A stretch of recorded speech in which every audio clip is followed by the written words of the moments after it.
Hi everybody, welcome back. Glad you could tune in again. As Christians, we've got a problem. We keep making the same mistakes again and again and again, particularly in the way that we seek to oppose movements in the world around us which are putting forward a strongly anti-Christian message. We keep doing it wrong. Here's how it goes. We realise, rightly, that the content of what these movements are saying must be opposed. We must find some way of hearing and then, where appropriate, challenging the things that are being said, so to speak, whether it's by Black Lives Matter or any other anti-Christian oriented movement in the world around us. We've seen many in recent years.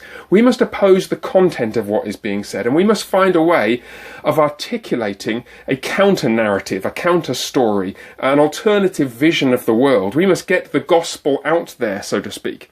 And we're right, we must oppose the content of what is being said.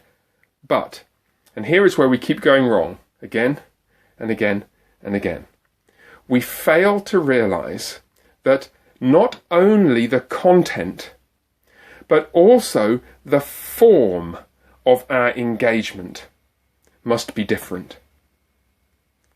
Scripture does not simply give us an abstract set of ideas which can be portrayed or put forward or articulated using whatever tools we like. So that, well, if Black Lives Matter is using these particular tools of protest and campaign and social media outrage, well, the thing to do for us then is to pick up those tools and try and deploy them and use them in a Christian way. That's not how Scripture works. Rather, Scripture encourages us to recognise that not only the content of these false gospels, but the way in which they are being presented are misplaced and wrong. And the Christian gospel comes with a distinctive content and in a distinctive form. To put it another way, we don't fight with the weapons of this world. You can see this in action in the scriptures. Just consider, for example, how exactly was it that the living God decided to oppose centuries of political chaos, violence, racism, brutality, and ungodliness in the land of Israel towards the end of the days of the Judges? Well, you read the book of Judges and you see these great warrior leaders who emerge from time to time to put a, decreasingly effective band-aid on the problem. And as you read the book of Judges, you notice that the judges themselves become more and more flawed and actually ineffective as the narrative proceeds. And you get to the end of the book of Judges, and the last 4 or 5 chapters are just complete carnage and complete chaos. And at the end, every man does what's right in his own eyes because there's no king in Israel to rule them. So how does God address the problem? Not by picking up the tools of the world, not by picking up the weapons of Israel's opponents. Instead, you have a young, widowed, foreign woman, Ruth, who goes out to work to a place she hardly knows to provide for her grumpy mother-in-law, Naomi. And then you have a slightly older, dignified, deeply godly, which is surprising in the days of the Judges, man, Boaz, who cares for her. And as their relationship develops, and in the wonderful providence of God as they come to be married, you see this little fairy story come to an end, and you think, isn't that wonderful? And then you read the genealogy in the final verses, and you discover that that couple were the great-grandparents of the great King David, the answer to all the chaos and carnage of the book of Judges. God did not choose a protest movement to raise up a king for Israel. He chose a young refugee girl and a slightly older, quiet man of integrity.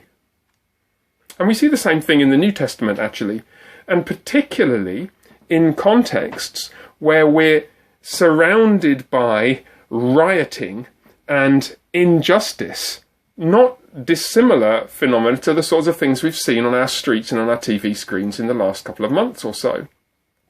I'm thinking, for example, of the Apostle Paul in Thessalonica in Acts chapter 7. You remember the story. It's just a few verses long. Acts chapter 17, sorry, not chapter 7.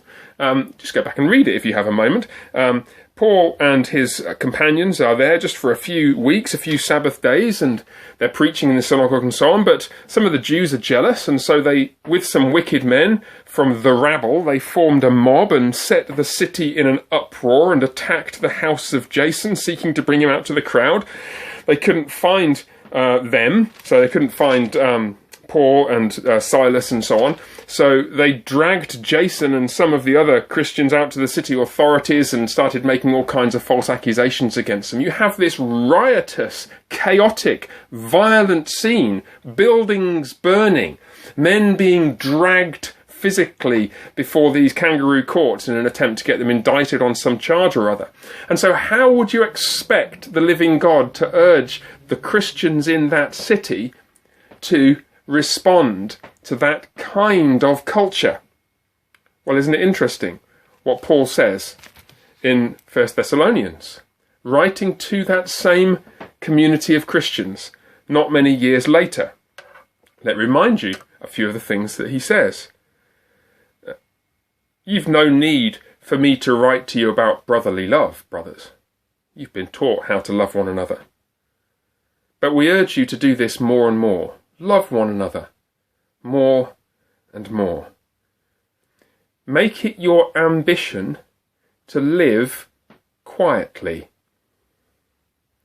to work hard with your own hands, to mind your own business. As we instructed you, work hard so that you may live properly before outsiders and not be dependent on anyone. A little bit later in chapter 5, be at peace among yourselves. Admonish the idle. Encourage the faint-hearted. Help the weak. Be patient with everyone. Make sure that nobody repays evil for evil. Just seek always to do good to one another and to everyone. You find no call to campaign. You find no rallying cry to form a new organisation to petition whatever government may be in place there. You find an encouragement for the Christian community to love one another, to welcome those who are weak and vulnerable, to encourage those who need encouragement, not to be lazy, keep working hard, and so they're not dependent on anyone beyond what is absolutely necessary. And that, it seems, is how the Apostle Paul anticipates that this little corner of the world will gradually be transformed so that it reflects the goodness and the glory of the living God.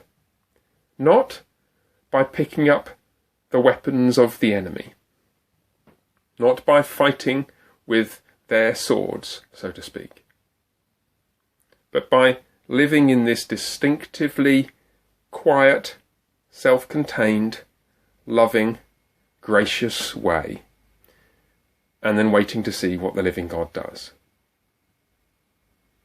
May the Lord bless you, and I look forward, God willing, to seeing you very soon. Bye for now.